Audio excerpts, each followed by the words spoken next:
Don't you trust me?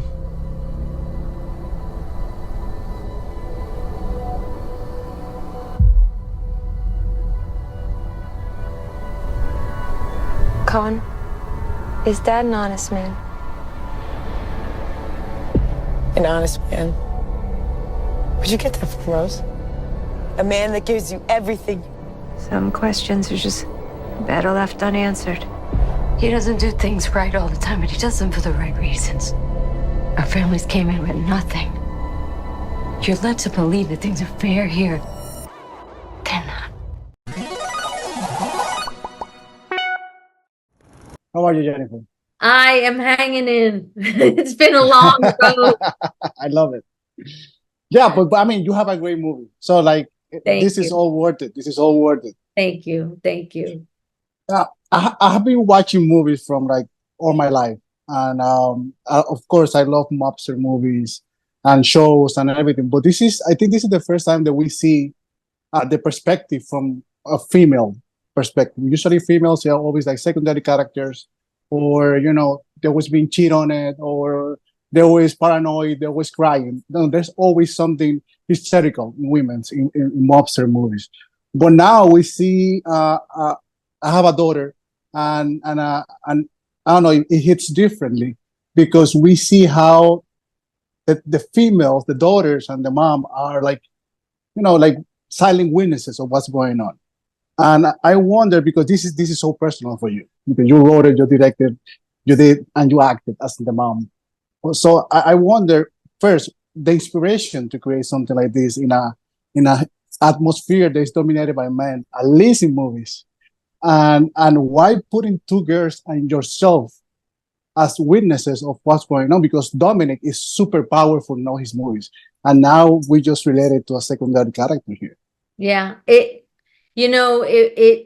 like you said, it's the first time we're seeing this, and it is dominated by men in front and behind. So it was very difficult getting this made, to be quite honest. I didn't think there would be so much pushback to see this world in this different way, but there was. But I'm so proud of it, and proud of being able to flip the camera and flip the point of view, because I'm Italian American. I did grow up around women like this, and I knew they had a voice, and I knew they had something to say. And really, take mafia aside, that's really what the movie is about, is finding a voice in a world that tells you not to have one.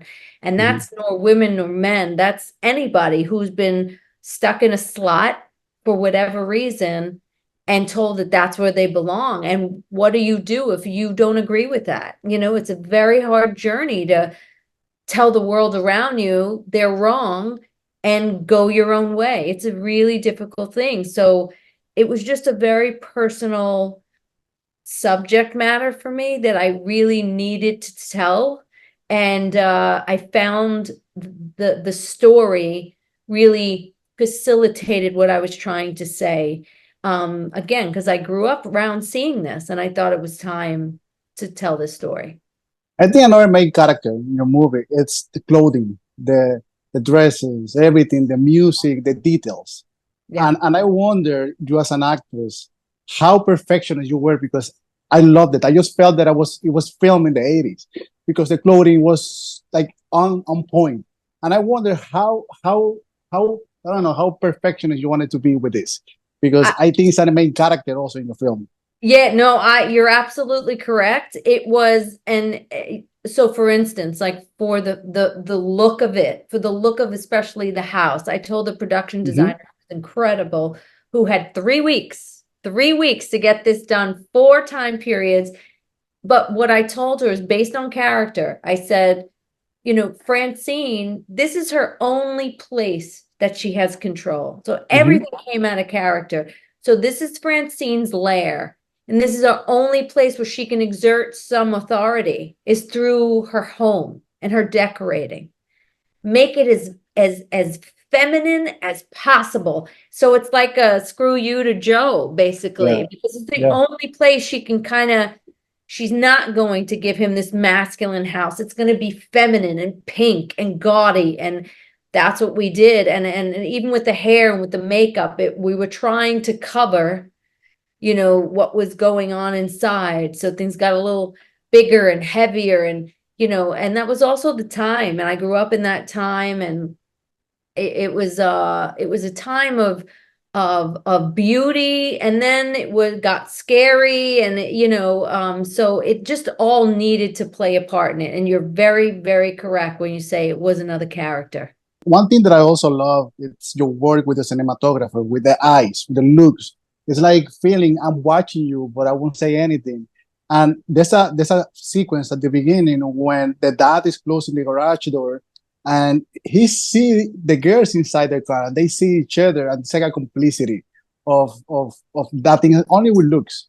And I wonder how was that work with the cinematographer to be that specific in the eyes and the looks.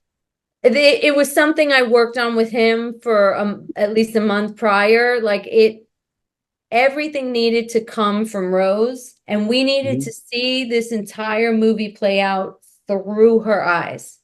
So I needed that moment in the car that we see that it's not necessarily Connie, it's Rose that sees him, locks eyes with him, and just wants some honesty as to who her dad is. Yeah. That's what that moment is like, wait, you scare me. I love you. You're my father, but there's something about you that scares me. I don't know what that is. And that sets up her life going forward. That's why at the last scene, when she says, "Did you see me that day?" She just wants someone to be honest with her. Just tell me you saw me, and he can't do it. I agree. Jennifer, congratulations. Great movie. Great movie. Thank you. And this is your first movie, and you just set a high bar. Congratulations. I know. Thank you. Have a great day. You want to know who your people are? Your family is your people. Step up and realize that, or you won't have one. Go to bed. Everything's okay. No, it's not okay, girls. It's not okay. Look what he's done to his family. I know exactly who Dad is. I always have. He's my father. I know I'm supposed to be the good little girl, have respect, live by the rules, and